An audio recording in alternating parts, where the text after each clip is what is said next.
Aye, masih di Dulbar Ngulik, ngilik-ngilik gaya asik. Oke, kita kali ini ngulik soal parlementaria DPRD Kota Bekasi. Penasaran? Kita kulik!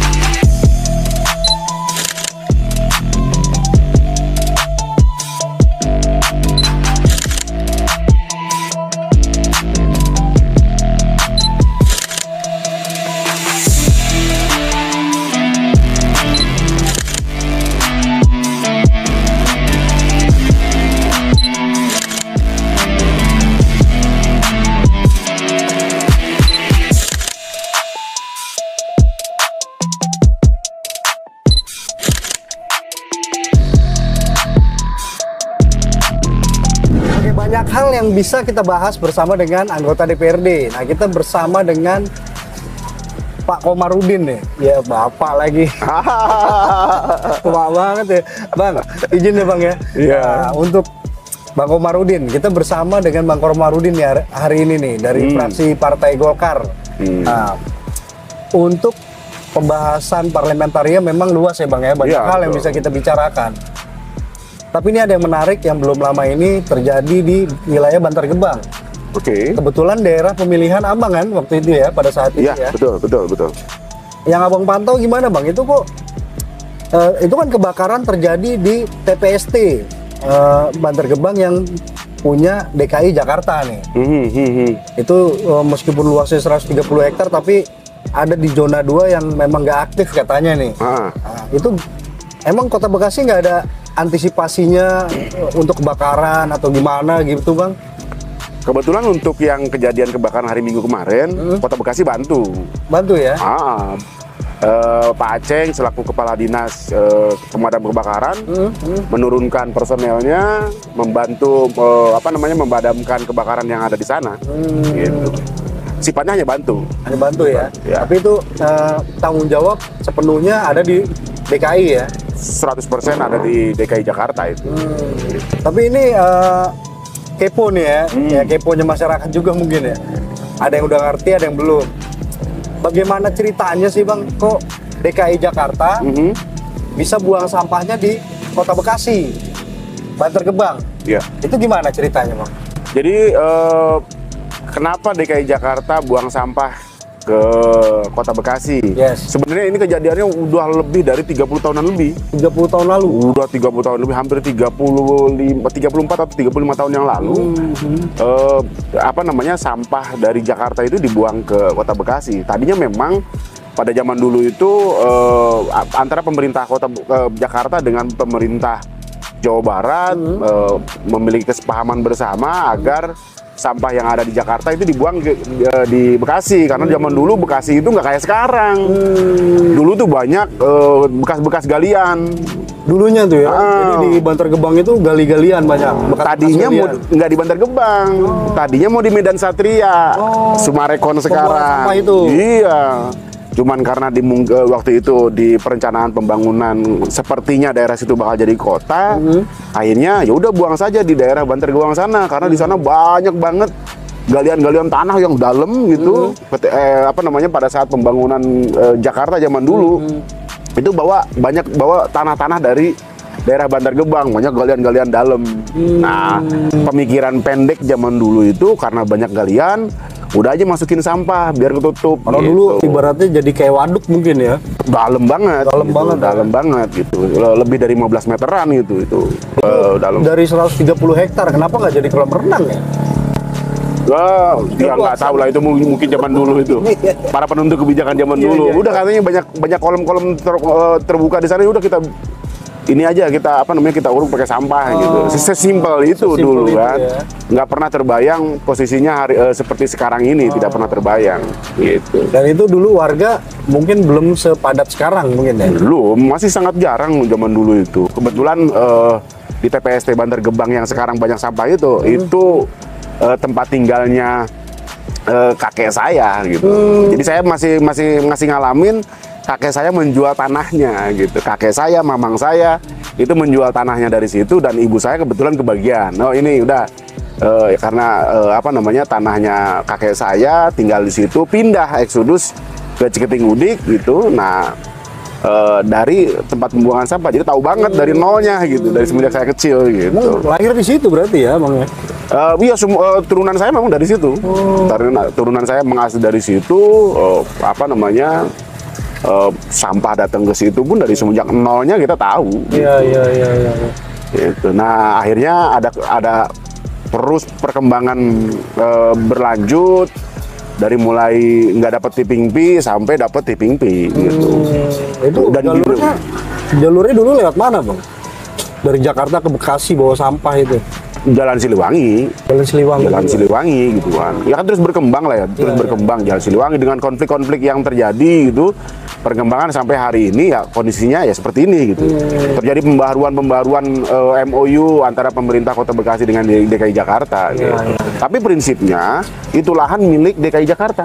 Lahannya ya? Lahannya, karena yang beli DKI Jakarta sendiri. Nah ini makanya unik banget di TPST Bantar Gebang itu. 130 hektar itu status lahannya itu milik DKI Jakarta. Pemerintah Kota Bekasi hanya dapat kebagian pembayaran PBB tiap tahunnya aja. Gitu. Nah, lahan berarti milik DKI ya? Iya, cuman ketika sampah mau dibuang ke sini, walaupun ini lahannya lahan DKI Jakarta, tapi kan secara administratif kepemerintahannya ini ada di wilayah Kota Bekasi. Makanya ada MOU yang menjadi dasar. Oke, pemerintah Kota Bekasi sepakat. Gitu. Nah, kalau bicara MOU nih ya, isi kerjasamanya apa aja sih bang? Apa untungnya gitu buat warga juga, buat warga Kota Bekasi? TPST Bantar Gebang buat kita yang hari ini sudah harus terima ikhlas, terima ikhlas sampah ada di Bantar Gebang. Yang terpenting adalah sampah yang dibuang dari DKI Jakarta itu tidak berdampak banyak terhadap kondisi yang ada di masyarakat. Bahkan harapannya memang memberikan dampak positif, memberikan kemanfaatan yang lebih luas terhadap masyarakat Bantar Gebang. Betul, bagi sebagian orang, wah Bantar Gebang enak, dapat 360 miliaran lebih setiap tahun gitu kan. Tahun dari DKI, ada namanya dana community development yang diberikan pemerintah DKI Jakarta kepada masyarakat Bantar Gebang secara khusus itu. Ada yang diberikan langsung kepada masyarakat lewat transfer. Dulunya nggak transfer bang, dulunya cash. Nah ketika saya jadi anggota DPRD saya perjuangkan itu. Harus dulu transfer. Sudah 360 miliar. Bertahap, betul bertahap. Nah sekarang sudah 360 miliaran lebih gitu. Ada yang dana ditransfer kepada masyarakat langsung. Dulu itu dikasih uangnya secara cash gitu kan, dibagi-bagi gitu. Nah karena saya ngeliat itu ada yang salah di situ. Ada mekanisme yang salah gitu. Makanya saya waktu saya kebetulan di Komisi 3, kebetulan di salah satu di pimpinan Komisi 3, saya sampaikan jangan sampai masyarakat saya melakukan sesuatu yang salah dari mekanisme yang salah gitu. Makanya dan saya memberikan saran udah transfer aja pakai rekening. Alhamdulillah transfer dan langsung bisa diterima sama masyarakat yang bersangkutan. Ya takutnya salah ngasih ya, hilap gitu ya. Ya kan saya bilang tadi, masyarakat nggak salah. Masyarakat nggak salah kalau sistemnya benar. Nah, tapi ketika sistemnya salah ya saya tugas jadi anggota DPRD itu harus benerin sistemnya, bukan nyalahin masyarakat.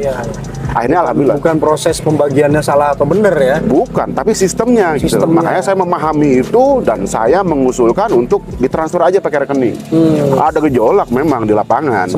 Wah ada gejolak. Si Komar wah kurang ajar nih gitu kan. Oh biasanya nggak ditransfer, sekarang transfer gitu. Wah itu. Saya bilang. Tapi mereka pada tahu ya. Saya tetap sulit gitu ya. Mau diakui nggak ada masalah buat saya karena saya anggota DPRD, tugas saya menjalankan tugas ya sudah gitu. Diakui atau nggak diakui itu urusan masyarakat gitu kan. Toh masyarakat yang tahu juga ada yang ngambek sama saya. Tapi buat saya nggak ada masalah. Yang penting tadi sistemnya benar, masyarakat pasti benar. Dan itu saya sudah jalankan dan alhamdulillah sudah tertransfer. Semua masyarakat sekarang menerima secara langsung transfer dari rekeningnya, dapat langsung di rekeningnya. Jadi aman lah gitu dari sisi administrasi, ukuran administrasi. Gitu. Nah terus kalau untuk ini bang, pembagiannya nih, itu yang dibagi itu warga masih kebagian kan? semua warga masyarakat yang di 4 kelurahan, 4 kelurahan, ya 4 kelurahan, ke keluarganya berdasarkan kakak. Berdasarkan kakak. Dapat semua. Nah, di luar dari itu, lembaga pemberdayaan masyarakat juga dapat bantuan keuangan untuk melakukan program-program pembangunan di wilayah. Pembangunan saluran, ya kan, terus pembangunan sumber daya manusia, terus menyokong kegiatan-kegiatan sosial budaya dan keagamaan gitu. Makanya sangat luar biasa di Bantar Gebang kalau kita ngeliat hari ini. Itu yang ngelola uang untuk membagi-bagikan itu siapa, Pak? Itu LPM. Kewenangannya memang ada di LPM. Lembaga Pemberdayaan Masyarakat. Pemberdayaan masyarakat. Gitu. Ya alhamdulillah kalau untuk itulah gitu. Nah, kondisi hari ini ketika kejadian kayak kemarin tuh, model kayak kebakaran kayak gitu, makanya saya ngomong beberapa kali, baik itu di forum-forum rapat maupun di media atau di beberapa tempat saya sampaikan, saya memberikan peringatan keras tuh ke DKI Jakarta. Ya ada sih yang cibir, ngapain sih bang lu peringatan keras doang. Lah kan saya anggota DPRD, tugasnya pengawasan. Ya kan, terus kalau misalnya diem aja salah. Kita ngomong dibilang cuma ngomong doang, tugas kita pengawasan. Pertama kasih peringatan. Nah, udah peringatan, dia peringatan keras ini. Peringatan keras artinya ada sesuatu yang harus dibenarkan. Harus dirapihkan, bukan dibenarkan. Harus dirapihkan di sana. Ya kan, jangan sampai menganggap bahwasannya kebakaran itu kebakaran biasa. Saya punya praduga sampai kebakaran di sana itu karena gas metana. Karena gas metana yang dihasilkan dari sampah. Nah, gas metana itu sebenarnya gas yang dihasilkan dari sampah. Ya kan, di situ kan tercampur tuh sampah organik dan anorganik, itu tercampur baur. Akhirnya jadi satu gas yang sangat berbahaya, itu gas metana. Gas itu gampang terbakar.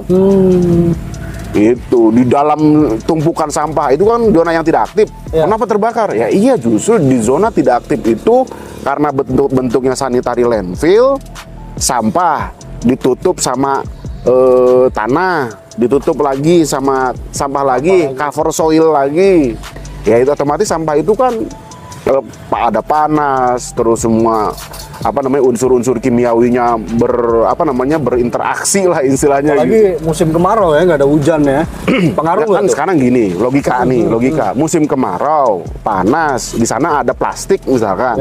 Plastik yang memantulkan atau memendarkan sinar dari matahari, ya kan? Terus kena kertas yang ada di sana yang kering. Bisa kebakar nggak? Bakar ya. Zaman waktu kita SD pakai kaca pembesar, ya kan sama. Artinya pemantik apinya bisa sangat banyak di situ dengan kondisi sekarang. Ada gas metana dari bawah keluar gitu, ada pemantik api, ya meledak. 130 hektar loh. Kemarin DKI Jakarta bilang sudah selesai, aman gitu kan. Iya, benar. Yang kemarin aman. Ini bukan kejadian kebakaran sekali. Keberapa kali ini, Bang? Berkali-kali. Dan saya meyakini itu bukan kebakaran terakhir. Akan ada kebakaran-kebakaran selanjutnya, kok yakin ini saya. Kayak bom waktu ya? Bom waktu. Saya meyakini banget di sana itu bom waktu. Kebakaran, longsor. Beberapa bulan yang lalu longsor, media juga luput tuh. Karena buru-buru tuh dirapihin. Sekarang lagi ada penurapan. Sekarang ya? Ada penurapan tuh, pinggirnya diturap, ya kan? Yang longsor kemarin. Iya. Tuh diturap gitu kan, biar ketahan, biar sampahnya nggak longsor lagi. Padahal ketinggian sampai hampir 60 meter. Turap seberapa kuat sih? Sedangkan kalau misalkan leleran sampahnya kalau sampai longsor, jarak ke rumah itu bukan cuma hanya 500 meter, bisa saja cuma hanya 100-200 meter. Artinya ada bahaya yang mengintai. Longsor, kebakaran, apalagi kemarin aja baru kebakaran sedikit aja, asapnya bikin masyarakat sana. Ada kok. Pada perih. Pada perih. Dan kalau itu dianggap biasa aja, ini kan kebangetan pemerintah DKI Jakarta. Kalau sampai ada masyarakat kemarin menghirup asap itu, matanya perih, terus batuk-batuk dalam jangka waktu, anggaplah misalnya sejam, dianggap keadaan biasa-biasa aja, itu kan kurang ajar menurut saya. Loh, kami nggak berkehendak loh. Kami nggak berkehendak mata kami sakit, nggak berkehendak kami menghirup udara jelek. Makanya ketika sampah itu dikelola sama DKI Jakarta, pasca diambil alih sama Ahok waktu itu dari Godang Tua Jaya, kita cuma bilang harus lebih profesional, harus lebih bagus. Mana? Malah tambah amburadul. Malah orang datang ke situ melakukan pengawasan aja dihalang-halangi. Ya, foto aja nggak boleh. Ditutup loh kemarin itu. Ya. Ya artinya ada apa DKI Jakarta? Itu lahan privat, yes.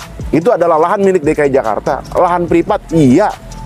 Itu milik Anda. Tapi ingat, di MOU ini, di MOU antara pemerintah Kota Bekasi dan pemerintah DKI Jakarta, kita, Kota Bekasi, juga punya peran pengawasan.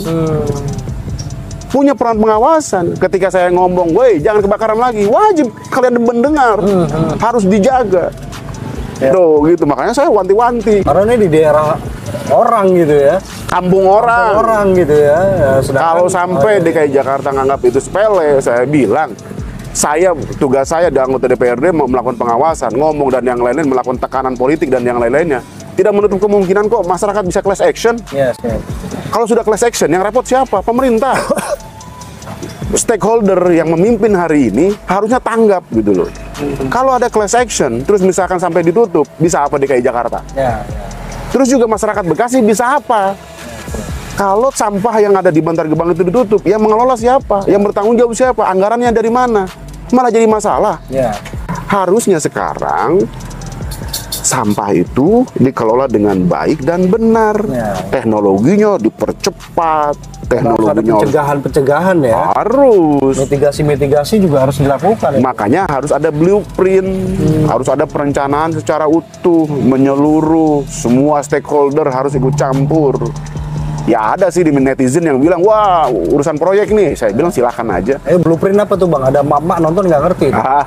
Jadi merencanakan pengelolaan sampah itu dari semenjak MOU digelar sampai akhir itu sampah mau digimanain itu harus ada tuh cetak birunya gitu, ada gambarannya nih kemana sampah itu mau ditumpuk doang, terus pakai tanah yang jelas-jelas pasti gas metananya tinggi, sampai kapanpun pasti akan meledak terus. Meledak ya. Ya.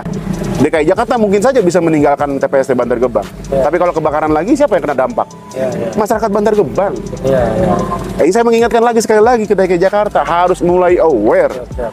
Ada saya ngomong satu orang politisi dari Bantar Gebang, mungkin kalian anggap biasa-biasa saja. Tapi buat saya ini penting saya lakukan. Siap. Warning. Dan masyarakat juga harus paham ini. Ketika saya menyampaikan ini, inilah early warning system. Peringatan dini buat kita semua yang ada di Bantar Gebang, buat Jakarta juga, buat Kota Bekasi juga. Memang ini pemahamannya ya, ibaratnya biar paham juga. Yang tadi Abang ceritain ini kan, pahitnya, kita bicara pahitnya gitu kan. Ya, betul. Saya melakukan ini kan juga nggak asal-asalan, Ya. pakai pemikiran, pakai dasar ilmu, pemahaman terhadap langkah politik dan yang lain-lainnya. Pemahaman secara utuh sosioekonomi, sosiokultural gitu. Yang saya sampaikan ini berdasar semua. Berdasar ya. Berdasar gitu. Makanya saya harus lakukan ini. Sampaikan. Contoh targetnya ada KPI kok di situ, ada Key Performance Index yang harus dipenuhi oleh DKI Jakarta. Artinya ada standar-standar khusus, ada target-target khusus yang harus dilakukan oleh pemerintah pemerintah DKI Jakarta ketika membuang sampah di Bantar Gebang berdampak positif, jangan ada dampak negatif. Coba sekarang hari ini mana? Ya. Dari KPI kebakaran itu disebut loh. Harus mana coba? Apakah sebatas hanya menyediakan terminal sektor pemadam kebakaran? Ya kan harusnya ada langkah-langkah antisipatif. Persoalan limbah, kali asam, normalisasi, restorasi, apa hari ini yang ada? Nggak ada. Saya malah berdebat banyak sama masyarakat Mustika Jaya, dianggap Kota Kembar ngomong bohong. Saya bilang silahkan kalian bilang saya seperti itu. Saya selalu sampaikan bahwasannya ada kewajiban pemerintah Jakarta untuk melakukan restorasi kali asam sampai ke Mustika Jaya agar tidak terjadi pembuangan sampah, ada limbah sampah ke sana, bahkan nggak ada banjir lagi ke sana. Ini saya sampaikan berkali-kali, KPI kami ingatkan ada KPI yang harus dilaksanakan oleh pemerintah DKI Jakarta. Menarik nih. Nah ini karena menarik nih ya, Bang ya. Ada nggak unsur pelanggaran HAM di situ? Karena kan yang pernah saya baca, ada juga hak asasi manusia untuk mendapatkan lingkungan yang bersih, hak untuk mendapatkan air yang bersih. Iya. Nah itu di situ gimana Bang? Ya, ada nggak dalam perjanjian atau gimana? Di KPI itu jelas kok. Harus ada jaminan kesehatan, jaminan pendidikan, jaminan tidak ada limbah yang bercampur ke masyarakat. limbah udara, limbah air, limbah tanah, itu kan jelas. KPI itu jelas ada gitu, tapi hari ini nggak ada. Saya bilang bikin folder air di Sumur Batu agar air nggak langsung ke Mutiara Gading, sampai hari ini nggak ada. Alasannya banyak. Coba restorasi kali asem, yang ada malah kali asem yang di hilir, yang di hulu, tapi hulunya juga sampai sekarang juga nggak jelas tuh, yang 10 miliar. Nggak jelas ya?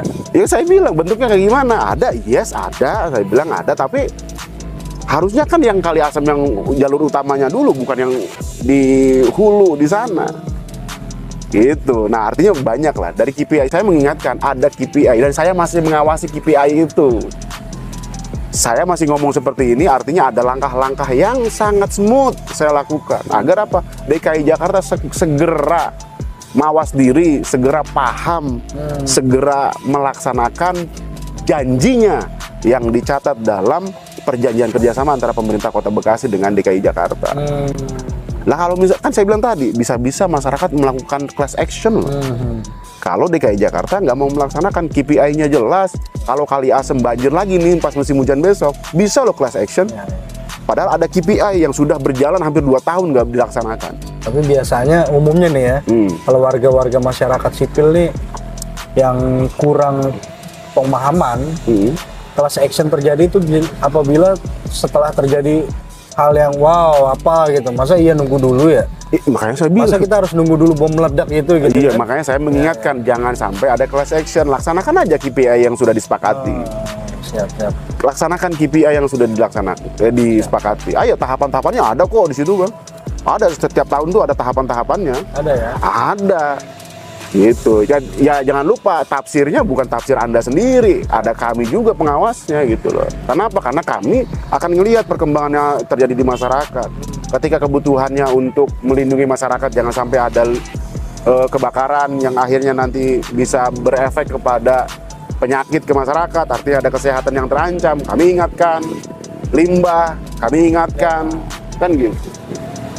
Efektivitas. Ini Bang Komar juga bicara gini kan karena memang nyambung dengan Komisi 1 ya? Saya fokus di MOU-nya itu tadi. MOU-nya ya? Iya, KPI-nya itu nih. Kalau kemarin-kemarin waktu saya di Komisi 2, saya ngomongin tentang limbahnya, tentang pembangunan folder airnya, gitu. Karena saya Komisi 2 waktu itu. Ketika Komisi 3, saya ngomongin tentang apa? Tentang bagaimana efektif bantuan community development itu harus tepat sasaran. Makanya perapihan mekanisme transfer dan yang lainnya saya lakukan sesuai dengan tugas saya. Nah sekarang saya di Komisi 1, saya ngomong seperti ini bukan tentang teknis kebakarannya, tapi saya mengingatkan dalam MOU antara pemerintah Kota Bekasi dan DKI Jakarta ada KPI, ada Key Performance Index yang harus dipenuhi oleh DKI Jakarta akan hal ini. Itu belum sampai sekarang? Banyak yang belum. Karena poinnya banyak ya? Alasannya banyak juga, refocusing lah apa segala gitu. Kan DKI Jakarta punya puluhan triliun. Ngapain sih ngitung-ngitung? Kemarin udah jelas-jelas kok. Yang namanya ITF di DKI Jakarta ditolak gara-gara tipping fee-nya nggak kuat mereka. Nah terus kenapa nggak maksimalin aja yang di Bantar Gebang yang jelas-jelas udah dibuangin sampahnya? Tipping fee-nya udah jelas. Tinggal pembangunannya, teknologinya diperbagus. Ada rame nih bang, katanya ada pembangkit listrik yang baru tuh yang kemarin DKI Kota Bekasi MOU apa segala. Yang pengolahan sampah energi listrik. Energi listrik, ya, kan pakai apa namanya pakai insenerator. Boleh. Pembakaran gitu ya? Iya, nggak ada apa-apa. Tapi ingat ada mekanisme, ada prasyarat, ada administrasi yang harus ditempuh. Saya sebagai Komisi 1 mengingatkan itu. Tahapan-tahapannya diikuti dan dijalani dengan benar. Karena kalau nggak dijalani dengan benar, hati-hati. Bahaya. Tapi saya tetap berpikir positif. Mungkin pemerintah Kota Bekasi sudah melaksanakan tahapan-tahapan dengan benar. Kalau nggak benar, tanggung sendiri akibatnya. Kami hanya mengingatkan di DPRD. Gitu. Berarti saran abang, KPI itu wajib dijalankan semua ya? Kalau yang DKI Jakarta. DKI Jakarta Ya KPI. Kalau yang di Kota Bekasi, silahkan mau kerjasama, mau bentuknya apapun. Yang penting memang kita pengelolaan sampah harus benar, harus bagus. Sehingga ada jaminan buat masyarakat, sampah itu tidak menjadi madarat buat masyarakat, tapi menjadi manfaat gitu. Nah kalau untuk kembali ke pertanyaannya, kesimpulannya keuntungannya warga apa berarti, Bang? Sebenarnya bicara tentang pilihan, kami sudah tidak punya pilihan. Ya kan? Terpaksa jadi. Ya kondisinya sampah sudah ada. Sekarang gini Bang, di undang-undang, Iya. Undang-Undang Nomor 18 tahun 2018 tentang persampahan, Bang. Bahwasannya ketika sampah itu dibuang, maka masyarakat harus mendapatkan community development. Itu pasti. Ada dana community development yang harus ditunaikan sama pembuang sampah. Pertanyaannya, ketika misalkan DKI Jakarta udah cukup, gitu kan? Udah cukup membuang sampahnya sampai di situ aja. Apakah setelah itu selesai? Enggak, Bang. Tetap ada kewajiban mereka memperlakukan tempat itu sampai seperti nol lagi. Per hari itu berapa ton sampah, Bang, untuk Kota Bekasi? Kalau untuk Kota Bekasi hampir 2000 Per hari? per hari, hampir 2000 ya. Tapi kalau Bantar Gebang atau dari DKI Jakarta itu 8000 ton. 8.000 ton per hari. Per hari. Nah, artinya DKI Jakarta ketika nanti 130 hektar ini sudah penuh semua, mereka selesai MOU dengan Kota Bekasi, tetap menurut undang-undang tetap punya kewajiban untuk mengembalikan kondisi tempat itu seperti sedia kala, seperti sebelum ada sampah. Kewajibannya tetap ada di DKI Jakarta. Kalau nanti MOU-nya Kalau selesai misalkan. Kalau misalkan itu, selesai. Nah, itu tadi saya mau nanya sebetulnya tuh, Abang udah jawab duluan ya kan? Kerjasama ini selamanya atau gimana? Apa waktu itu, Bang? Berkala, ada batas waktunya. Tapi untungnya itu belum secara detail nih. Apa nih warga keuntungannya nih? Kan ya pasti berharap keuntungan kan? Iya, Sampah dibuang ke rumah kita gitu kan? Iya, tadi saya bilang pertama kami udah ikhlas, Yes. udah nggak bisa berbuat apa-apa, orang sampah udah ada, Yes. udah bertumpuk, udah 3 juta meter kubik, Yes. ya kan? Cuman harapan kami dikelola dengan benar. Ya. Terus untungnya apa? Dari MOU itu ada beberapa hal yang disepakati antara pemerintah Kota Bekasi dengan DKI Jakarta. Pertama, persoalan pengelolaan sampah dengan cara baik dan benar, ada potensi di situ. Potensi apa? Ketika pengelolaan dikelola dengan baik dan benar, maka akan ada pengikutsertaan masyarakat sekitar 70% loh Bang. Di MOU itu dijelas disebutkan 70% tenaga kerja semua di pengelolaan, semua lini pengolahan sampah di situ 70% itu harus orang-orang Bantar Gebang. Orang Bantar Gebang. Iya, 70% ingat. Siap. Itu ada di MOU itu, di KPI-nya juga jelas gitu. Itu satu. Kedua, memang ada harapan banyak, Bang. Kesehatan, alhamdulillah ada beberapa puskesmas sudah berdiri di sana, bahkan rumah sakit tipe D di Bantar Gebang sudah ada. Oke, dari sisi infrastruktur. Nah, kesehatan yang lebih substansialnya lagi, yang harus memang ditingkatkan di masyarakat, baik itu berkaitan dengan bagaimana mengadaptasi masyarakat secara psikologi, hidup berdampingan dengan sampah, tapi bisa optimal, gitu loh. Kan itu penting, membangun kepercayaan diri. Oke, boleh tinggal di dekat tempat sampah, tapi Anda bisa berkembang secara ekonomi, ada potensi besar dan yang lain itu harus. Yang hari ini belum ada. Bisa bertahan buat berapa turunan gitu? Ya, hari ini kan belum ada. Belum ada ya? Iya, belum ada. Saya belum melihat dari Pastiannya belum ada gitu ya? aspek itu, saya belum melihat kok. Ada dari Dinas Kesehatan, ada dari dari pemerintah DKI Jakarta menurunkan program yang substansial agar masyarakat misalkan percaya diri, Ya. tinggal dan sehat di Bantar Gebang, Ya. tapi mereka betul-betul dari aspek psikologinya bagus gitu. Misalnya warga nih rumah di sana nih, kan ada beberapa teman saya juga di situ kan, airnya jelek nih, bau. Itu bisa nggak sih minta bantuan dari seharusnya tuh? Ada sih programnya. Termasuk itu gitu. Ya programnya ada. Ada ya? Ke air bersih dan yang lain-lainnya. Tapi kan kalau masih ada masyarakat yang belum kebagian, artinya kan belum efektif. KPI lagi saya teringatkan. Nah, terus juga ada harapan besar bantuan atau ada harapan besar pembangunan, ya bukan bantuan sebenarnya. Siap. Pembangunan yang berdampak kepada pendidikan, peningkatan sumber daya manusia yang ada di sana.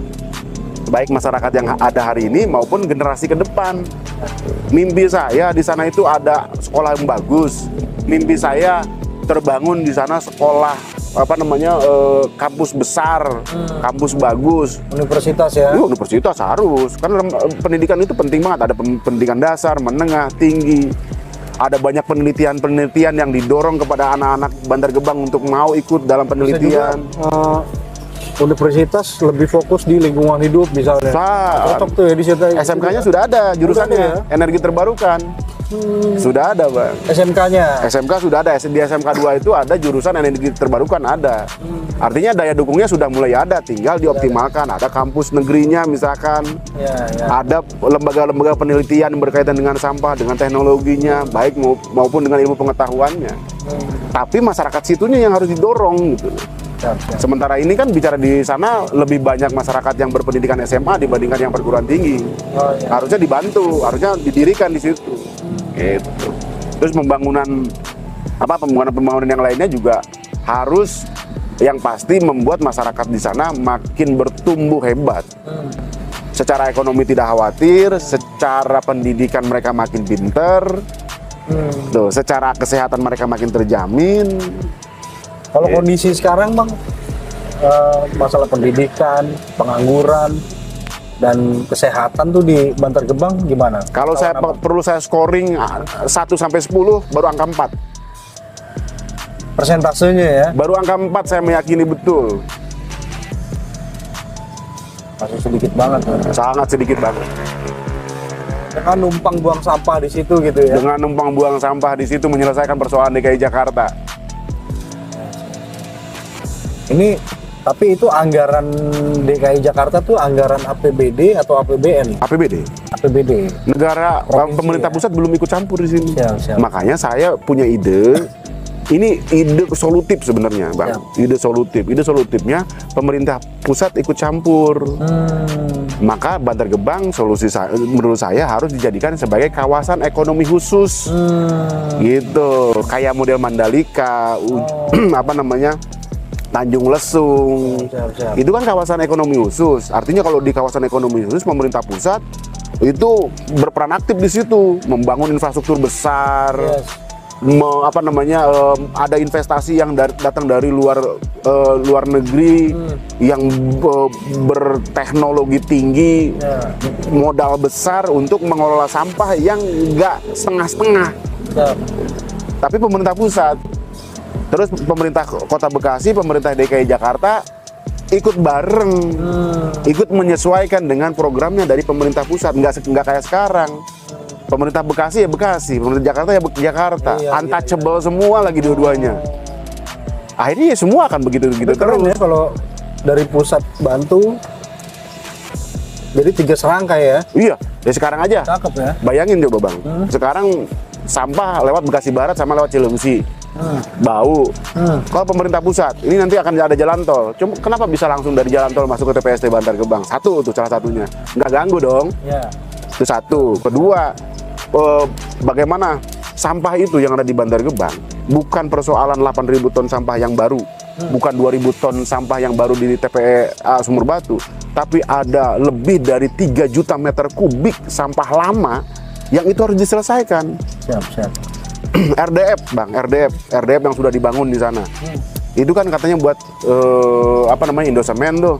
Ternyata belum optimal. Kan tadinya niatnya itu untuk mining sampah, untuk tambang sampah lama ditambang, diolah, dipilah, dicacah, ya kan, dibawa ke Indosemen buat pembakaran. Nyatanya kan nggak optimal, ya kan? Karena apa? Karena sampah itu bercampur dan yang lain-lainnya. Oke, clear. RDF belum terlalu optimal, makanya dia masih pakai sampah-sampah baru. Itu satu. Terus PLTSA Merah Putih, pembangkit listrik tenaga sampah. Pakai insinerator loh itu, pakai insinerator yang katanya targetnya 2.000 ton, sekarang baru 200 ton per hari, nggak optimal juga. Dulu dari Godang Tua bikin pakai gas metana, nggak optimal juga. Karena apa? Karena daya beli PLN murah, akhirnya mereka tidak bisa investasi. Besok ada lagi MOU sudah ada pemerintah Kota Bekasi untuk insinerator juga. Ya saya pertanyaannya, yang saya tahu itu kan dikompres pakai air. Airnya dari mana? Banyak hal-hal teknis sebenarnya. Untuk proyek yang baru itu ya, PSCL ini ya. Iya, itu butuh air juga ya. Butuh. Yang saya pahami tentang sistem insinerator itu dia membutuhkan air yang terus tersirkular. Ya tapi kan saya ngomong kayak gitu bukan ranahnya saya gitu kan. Tapi saya tahu itu. Makanya perlu infrastruktur besar yang harus dibangun oleh pemerintah pusat. Artinya kalau memang butuh air harusnya memang harus ada saluran besar ke situ. Bisa aja kali Bekasi diambil, disodet masuk ke situ. insenerator, airnya jadi buat insenerator. Pernah saya sampaikan juga ide kayak begitu. Itu ada dua poin tuh yang menarik. Pertama yang jalan tol tadi ya. Kenapa DKI Jakarta nggak bikin jalan tol yang langsung ke TPST Bantar Gebang? Iya. Atau gimana caranya underpass atau apalah gitu ya? Itu Anggarannya gede bang, makanya harus pemerintah pusat. Yes. Dan ini bukan hanya pada persoalan anggaran, tapi konsepsi, blueprint, sehingga semua pihak menjalankan semua tahapan-tahapannya itu. Karena APBN itu memang anggarannya bisa digunakan untuk daerah juga kan bang ya? Nah, yes. Ya kan? Ya kan dia bilang kalau kawasan ekonomi khusus akhirnya itu kawasan yang dikelola oleh pemerintah pusat, pemerintah daerah baik provinsi maupun kota ikut bareng bersama di sana gitu menyelesaikan Bantar Gebang persoalan. udah terkenal loh. Terbesar kok. Iya udah terkenal. Kenapa nggak sih nggak berani dijadikan kawasan ekonomi khusus? Iya. Gitu itu. Nah di luar dari itu bang, Iya. saya mengajak kepada seluruh masyarakat semua, kepada seluruh kalangan organisasi masyarakat pribadi maupun kelompok untuk melakukan udah mulai sadar bagaimana pengelolaan sampah dari semenjak hulu, dari semenjak rumah tangga dipilah sampah. Ya kan, bagaimana itu kan tercampur, kita udah dipilah-pilah tahu masuk ke mobil dicampur, ya iya, orang yang mengelola cuma UPTD kok. Coba kalau misalnya ada yang khusus masyarakat, oke ambil sampah organik, ada perusahaan, bisa kok Karang Taruna juga bisa ikut campur di situ. Iya ya. Bisa limbah-limbah organik gitu kan dipilah gitu kan dibawa sendiri dijadiin magot bisa tapi dia fokus di situ untuk urusan sampah plastik ada lagi kelompok masyarakat untuk sampah-sampah B3 ada lagi kelompok perusahaan masyarakat yang mengambil alih di situ dan harus sampai ke tingkat ke titik rumah tangga. Nah itu BSIP itu gimana bang? Bank Sampah Induk Patriot kan ada tuh. Ya kan saya bilang tadi, kalau pemahamannya mungut sampah dari tempat sampah, ya sampai kapanpun kita akan jadi pemungut sampah di tempat sampah. Harusnya mengambil sampah itu semenjak dari rumah tangga. Harusnya mereka itu punya tanggung jawab sampai ke rumah tangga. Bu, Pak, pilah sampahnya, kami akan bawa masing-masing, punya masing-masing. Tapi kalau itu kan pernah ada yang bahas tuh ya. Masing-masing rumah itu kan udah bayar sampah nih. Ada retribusinya, 25.000 kan kalau nggak salah. Nah, retribusinya ada kan? Iya. Kalau disuruh milihin sampah lagi, kayaknya mereka paling bertahan sebulan pertama mungkin Pak. Selanjutnya kayaknya pada males lagi. Saya yakin kalau kelompok masyarakatnya itu sabar. Ini kan persoalan mindset. Kalau dibilang mindset masyarakat kita nggak mau maju-maju, bohong, nggak maju kok. Cuman stakeholdernya, cuman kelompok masyarakatnya yang fokus di hal itu belum ada yang mau menyentuh sampai ke tingkat keluarga, tingkat rumah. Coba kalau masyarakat, Bu, Pak, nih ada 3 kantong plastik, ya kan? Nanti yang ngambil kantong plastik ini beda mobilnya sama yang kantong plastik yang nomor 2, nomor 3 itu beda. Artinya dilakukan semenjak dari rumah tangga dan benar-benar konsisten. Artinya bukan masyarakat yang tertinggal, bukan. Artinya pelakunya. Ya kalau sekarang kalau mengandalkan UPTD, yang hari ini aja UPTD kelimpungan loh. Itu para pekerja pematusan, para pekerja UPTD kebersihan, sekarang aja masih kepusingan status mereka di TKK. Oh, untuk TKK-nya. Iya, apalagi mikirin tentang bagaimana ngelola sampah dengan benar, Bang.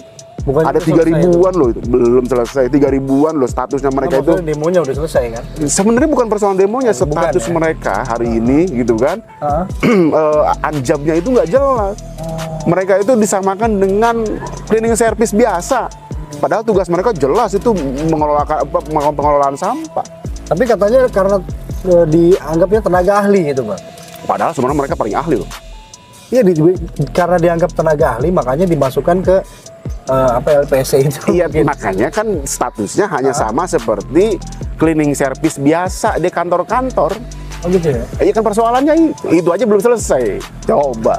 Ini saya Komisi 1 nih ngomong begini nih. Itu aja belum selesai. Padahal mereka itu adalah ujung tombak. Bagaimana mereka mau sampai sabar betul sampai ke tingkat rumah tangga ngasih tahu ke masyarakat. ngebersihin sampah di masing-masing kawasan. Untuk hidupnya mereka aja masih ketar-ketir hari ini. Masih diputus kontrak apa enggak nih? Masih dipegang apa, masih diperpanjang apa enggak dikontrakkan dengan pemerintah Kota Bekasi? Status kepegawaian mereka bisa masuk ke P3 mereka. Enggak ada jaminan kok mereka jadi masuk ke P3, coba bayangin hari ini. P3K. Iya, P3K. Sama partai, Bang. P3K maksudnya. P3K. Harusnya pemerintah Kota Bekasi menjamin tuh mereka masuk P3K. Ya. Karena itu penting kan gitu. Minta ke BKN. Nanti saya telepon presiden. Ya mudah-mudahan Pak Jokowi dari podcast ini mudah-mudahan ngedengar. Amin. Kayak jadi, ya kan? Terus tenaga TKK persampahan dijadiin P3K, kan penting banget ini saya sampaikan. Ya emang tenaga kebersihan ya, khususnya yang oren-oren ya, itu kerjanya nyata. Karena sering kita lihat, jarang mereka tidur di jalan apa di mana tuh jarang loh ngelihat. Serius, salut sama petugas kebersihan. Tinggal kita tambahin ilmunya, bagaimana mengelola sampah dari semenjak rumah tangga. Siap. Kita tambahin infrastrukturnya, kita tambahin mobilnya biar bagus. Siap. Gitu. Nah, poin kedua, ya tadi kan baru satu poin yang saya buat saya menarik nih.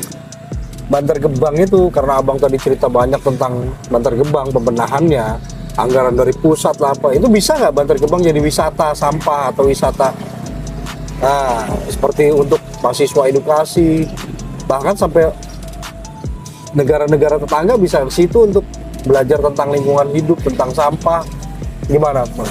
Kalau saya melihat jangan salah kaprah, jadi jangan salah kaprah gitu dengan kata-kata wisata. Kalau buat saya, harusnya lebih spesifik aja sebagai kawasan penelitian dan pengembangan. Oh, cakep ya kan, mereka melakukan penelitian di situ, bisa melakukan uji coba.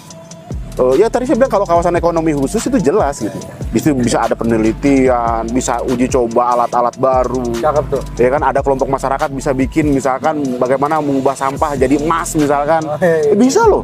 Itu kayak programnya salah satu BUMN tuh. Bisa Bang, bisa. Bisa disebut nama. Harusnya kan ada mesinnya. Misalnya ada anak-anak teknik di Bekasi punya teknologi itu, diuji cobakan di situ, dikasih modal kerjanya sama pemerintah, ada programnya.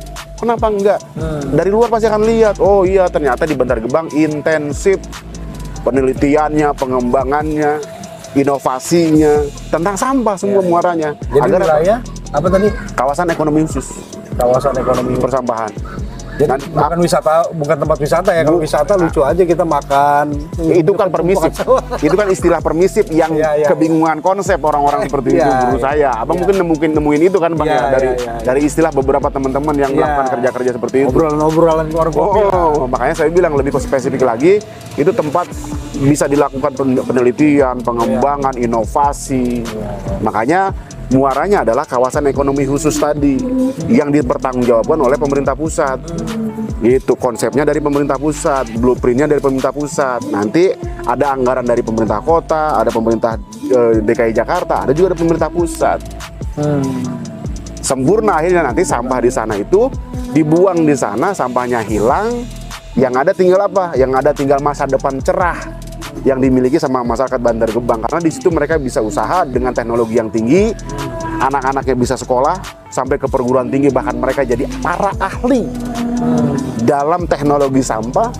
Luar biasa ya. Sehingga bisa terdistribusi ke daerah lain untuk menyelesaikan sampah di daerah lain oleh anak Bantar Gebang. Jadi Kota Bekasi bukan cuma terkenal Bantar Gebang itu pembuangan sampahnya doang. Jangan sampai begitu. Iya, aduh, dari harus dulu itu Bang. Nah iya. Harus tadi 30 tahun lebih. Kayaknya saatnya kita bikin gebrakan tuh Bang ya.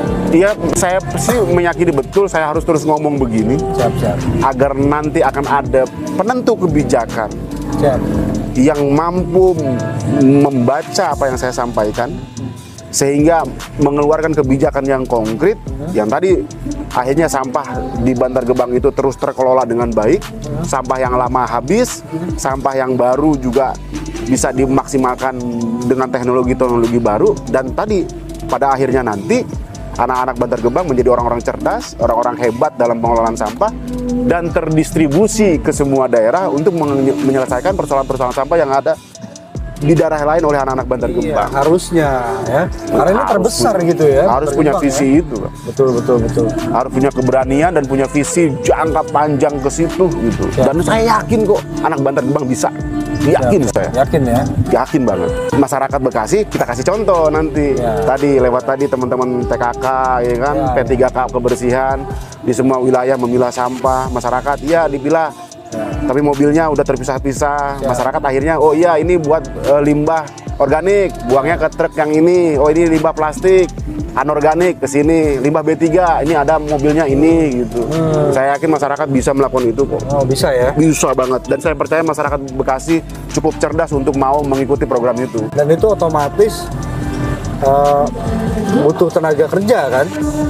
Kalau Ya. udah jadi begitu kan. Optimalisasi dari 3.000 yang sekarang ada bisa menjadi pionir, ditambah lagi dengan tadi kebijakan yang makin keberpihakannya makin bagus dan konsepnya makin jelas, saya yakin bisa sampai lah. Siap. Berarti masyarakat bisa ngelola sampah. Sangat bisa loh. Udah berjalan belum? Banyak bang. Di kota Bekasi itu pengelola sampah itu banyak. Salah satunya misalnya bank sampah gitu. Itu banyak banget. Ini saya bisik-bisik nih. Kemarin tuh yang herois banget tuh penutupan sampah ya kan. Iya. Di mana tuh di Bekasi Utara, di Bekasi Barat, di Jati Sampurna ya kan. Yang sudah puluhan tahun ya kan. Herois banget kan ditutup. Padahal ternyata statusnya itu bank sampah bang. Statusnya rata-rata mereka itu pengelola bank sampah. Yang naruh di situ, Iya. yang ngelola itu. Iya. Masuk ke bank sampah Hidup Patriot itu. Iya kok, dari bank sampah dari semenjak awal yang namanya ide bank sampah itu didirikan itu mereka bank sampah rata-rata. Tapi di media kan, ya kan para petugas dari dinas LH itu nutup, ya kan.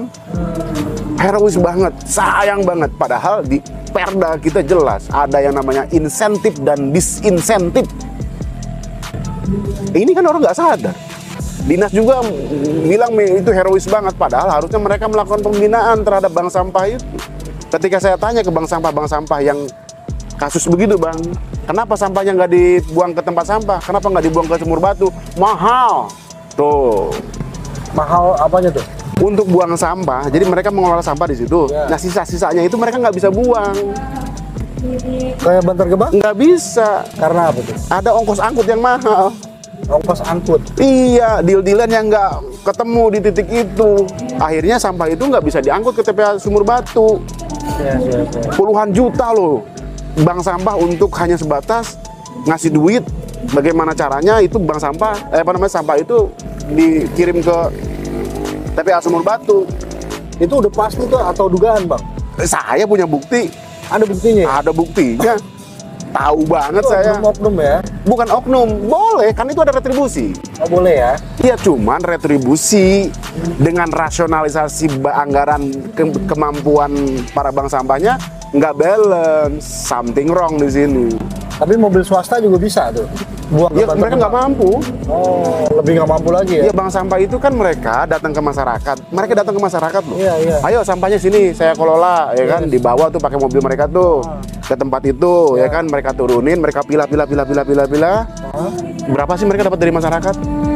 Berapa sih mereka dapat dari sampah yang mereka bisa hasilkan, yang mereka ais setiap hari? Karena dihitung kiloan ya? Dihitung kiloan. Orang kan melihatnya, wah itu untung gede, mereka bisa beli mobil. Mereka itu sudah berusaha sekuat tenaga mengelola sampah, menghabiskan sampah. Orang melihatnya dari aspek itu, sehingga apa? Wah, ada ini harusnya bayar kalau untuk yang sisanya ke TPA Sumur Batu puluhan juta. Ya mereka nggak mampu. Itu per kilonya mungkin 2 juta kali ya? Plastik itu ya? Nggak ngerti. Saya tahu, penghitungannya saya tahu banget, detail saya tahu. Nah kemarin ditutup, herois, 20-an tahun, jadi persoalan masyarakat ya. Yang jadi persoalan itu adalah dinas tidak melihat akar masalah. Harusnya akar masalahnya apa? Oh iya, sampah di situ bertumpuk karena nggak dibawa ke Sumur Batu. Harusnya kan dibawa ke Sumur Batu. Ada mekanisme itu dalam Perda, tidak dijalankan. Kenapa nggak dijalankan? Karena ada bayaran yang terlalu tinggi. Harusnya bayaran itu ditutup sama siapa? Sama pemerintah Kota Bekasi lewat insentif. Di Perda itu ada insentif dan disinsentif buat buat para pelaku yang melakukan inisiatif pengelolaan sampah, mereka boleh dikasih insentif sama pemerintah Kota Bekasi. Boleh ya? Boleh. Buat para pelanggar pembuang sampah sembarangan, itu boleh dilakukan disinsentif. Denda lah ya? Iya.